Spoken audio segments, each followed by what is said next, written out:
ಈ ಸಣ್ಣ ಹುಡುಗ ನಾನೇ ಹೊರ್ಕೊಂತೀನಿ ದುಡ್ಡು ಕೊಡ ನೋಡ್ರಿ ಇವನ ಸ್ಕೂಲಿಗೆ ಹೋಗ್ಬಿಟ್ಟುಗ ಎಣ್ಣೆ ಹೊಡಕ್ ಬಂದವನೆ ಬಂದೈತೆ ಹೆಂಗಣಪ್ಪ ಬಾರ್ಲೆ ಮೂದೇವಿ ಬಾಯಿಲೆ ಬಾ ಕಣ್ರಿ ಹೇಳು ಪಟ್ ಪಟ್ ನಾ ಕಮ್ಮಾಕ ಅವನಿಗೆ ಜಾಸ್ತಿ ಹಾಕ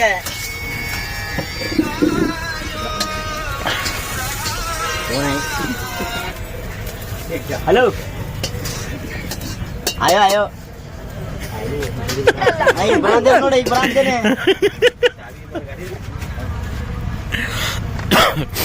ಏನ್ಲ ಎಂತ ಮೊಬೈಲ್ ಹೊಡ್ಕೊಂಡಿ ಯಾಕ್ಲ ಕಣ ಜಾಸ್ತಿ ಹಾಕ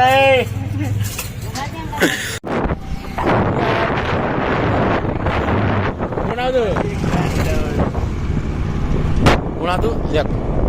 माहिती व्हिडिओ करतो